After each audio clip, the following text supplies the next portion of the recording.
Bill O'Reilly here, Friday, May 21st, 2021. You are listening to the O'Reilly Update. Here's what's happening this week in America. First up, New York Attorney General Letitia James confirming her office is investigating Donald Trump's business, the Trump Organization, for alleged criminal activity. Ms. James joining forces with Manhattan District Attorney Cyrus Vance, who has been conducting a separate inquiry into Mr. Trump's business. Both Vance and Ms. James are partisan Democrats who despise Donald Trump. They've said so publicly. Well, the former president reacted to the probes on his personal webpage, writing, quote, "There is nothing more corrupt than an investigation that is in desperate search of a crime. But make no mistake, that is exactly what's happening here. This is something that happens in failed third world countries, not the United States," unquote. Next up, our country slowly getting back to normal as the vaccine defeats the virus. Millions of Americans removing the face mask for the first time in months. New CDC guidelines say the vaxxed can ditch the coverings, both indoors and outdoors. Most states now dropping mandates to comply with the CDC recommendation. But some places not adopting the recommendation. Chicago Mayor Lightfoot rejecting the guidelines from the CDC, saying everyone, including the inoculated, must continue wearing the mask when leaving their homes. Ms. Lightfoot is a loon, with all due respect. Folks in California also will have to hold out a little longer. Governor Newsom mandating face coverings until June 15th. Small business owners not happy, and Mr. Newsom will be the subject of a recall vote later this year. Finally, the Supreme Court agreeing to hear the first major challenge to abortion in years. The justices will decide whether states can pass laws that place limits on abortion. The case in question comes from Mississippi, after lawmakers there place restrictions on abortions after a pregnancy passes 15 weeks. Texas Governor Abbott signing a similar law this week that bans abortion after 6 weeks. Opponents of that say many women are unaware of their own pregnancies for the first 4 weeks. We'll see what happens in the Supreme Court. In a moment, listeners sound off. Right back with that. As you know, Joe Biden has won the election, and with economic uncertainty looming, I am now more than ever recommending you diversify with gold and silver. The only company I recommend is American Hartford Gold. I trust them. I personally have done business with them. They sell physical gold and silver delivered right to your door or put inside your IRA, and they make it easy. Please call them now. Tell them Bill O'Reilly sent you, and they'll give you up to $1,500 of free silver on your first order. Since I've been recommending American Hartford Gold, gold itself up over 40%, silver up 60%. So don't wait. Call them now, 877-444-GOLD, 877-444-GOLD, GOLD, or text GOLD to 65532. Again, that's 877-444-GOLD or text GOLD to 65532. Time now for the O'Reilly Update message of the day. Listeners, sound off. We do this each Friday. And you can reach me, Bill at BillO'Reilly.com, Bill at BillO'Reilly.com, name and town if you wish to opine. First up, Dr. Paul Befenis, Singer Island, Florida. Nice place. O'Reilly, I'm sure that millions of Biden voters are experiencing buyer's remorse. Beside a House impeachment vote and a Senate conviction, are there any other legal means to remove a president, as well as a vice president, from office? The answer is yes. 25th Amendment says if a president or vice president is deemed incapacitated, and there would have to be hearings and medical examinations and all of that, that if Congress decides they're incapacitated based on testimony, the president and or VP could be removed from office. I write about that in my book, Killing Reagan. Hey, Bill, this comes from Dana Noble in Raymore, Missouri. Just have to laugh when you list all of President Biden's daily activities. Here's my question. Does the president ever stay at the White House over the weekend? It seems he's always going home to Delaware. Well, yeah, I'm sure he has stayed at the White House and Camp David in Maryland, but Mr. Biden has commuted from D.C. to Delaware for almost 40 years, and he's going to continue to do that. He has a nifty little beach house in Rehoboth. If I were him, I'd do the same thing. You need a little break. You need to clear your head, but Joe Biden's daily schedule, we give it every night on BillO'Reilly.com, is very lean. I kind of wish I had his schedule. Cheryl Maldonado, Lakewood, California.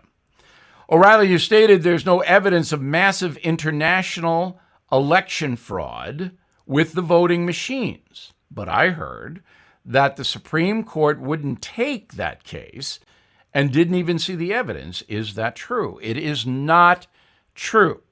There were many petitions to the federal courts alleging election fraud last November.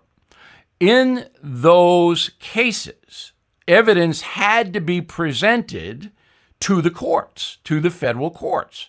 Well, this is what we have. That's how the system works, Cheryl. Okay? Then, as it makes its way up the chain, the same evidence is looked at by judges who decide whether to take the case or not. So evidence is looked at, but most cases in the Supreme Court, obviously, are not taken because of time limitations. But if the evidence was overwhelming, the public would have seen it. Patricia Yashenko, Pittsburgh, Pennsylvania. Mr. O just started reading Killing the Mob. Can't put it down. I grew up in a small town that had a mafia reputation. It is believed Frank Sinatra attended a prominent mafia figure's funeral in our town. Well, Patty, you ought to be able to figure that out if he did or did not by going back and looking at the press coverage. But Frank Sinatra was up to his eyebrows in the mafia. In fact, he loved his association with organized crime, and we get into that heavily in Killing the Mob. I'm Bill O'Reilly, and I approve that message by putting it together. For more honest news analysis, please visit BillO'Reilly.com. In a moment, something you might not know. Are you looking for your next investment? Bill O'Reilly here. There are 7 reasons to look at the NRIA Real Estate Development Fund. Monthly cash flow payouts of 10% annualized. Bonuses to 21% targeted. They strategically locate in lower risk, high demand areas people want to move to. New construction is short on supply. Real estate affords diversification and safety from stock market risk. Their short and long-term strategy provides for steady returns right now. NRIA is an industry leader with a 15-year proven track record. So, if you've been sitting on the sidelines or want to diversify, start your due diligence at nria.net. Or you can call 800-800-1414. That's easy. 800-800-1414. An offer of securities is only made by the NRIA Private Placement Memorandum. Read it first. Past performance does not guarantee future results. NRIA is a real estate development firm. Learn more at nria.net. Now the O'Reilly Update brings you something you might not know. Millions of Americans, including this one, skipped this year's Academy Awards telecast. The show saw the lowest ratings since its TV debut in 1953. Nobody watched. Why? Because radical politics and the cancel culture have decimated the entertainment industry. Today, performers can have their entire careers ruined for simply shaking hands with a non-liberal person. Here are a few examples. Ellen DeGeneres faced a brutal backlash on Twitter after being seen with George W. Bush at a Dallas Cowboys football game in 2019. Said Ellen, quote, "I'm friends with George Bush. I'm friends with a lot of people who don't share the same beliefs that I have." Comedian Tim Allen got into trouble after jokingly comparing liberal Hollywood to Nazi Germany. ABC canceled his hit show, Last Man Standing. But 400,000 fans petitioned to get that program back on the air, and Fox took it. It is currently one of the most watched sitcoms in the world as it ends its last season. Actor Chris Pratt publicly praised Christianity during the MTV Movie Awards in 2018, telling younger viewers God is real. Well, the Twitter mob didn't like that and launched an online campaign against Chris's local church and its position on gay marriage. Next, actor Vince Vaughn. The libertarian guy was viciously smeared on social media for shaking President Trump's hand at a football game. Activists even launched a month-long crusade to have Vaughn blacklisted from the entire entertainment business. Now, this is fascism, just so you know. Want more? Frasier star Kelsey Grammer defended President Trump during an interview with PBS, saying Washington hasn't done anything for the average American in a long time. Well, Kelsey's comments cost the actor a handful of jobs. Other examples of Hollywood payback include Jon Voight, Clint Eastwood for appearing at the 2012 Republican National Convention, and of course, Roseanne. And here's something else you might not know. One of the biggest names in showbiz history never mentioned politics, Johnny Carson. He stayed out of it. Back after this.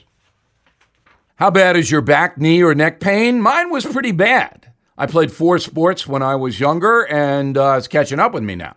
I tried a lot of stuff to manage the pain. Ointments, pain relievers, fish oil, nothing worked. So a doctor friend of mine recommended Omega XL, and here's why.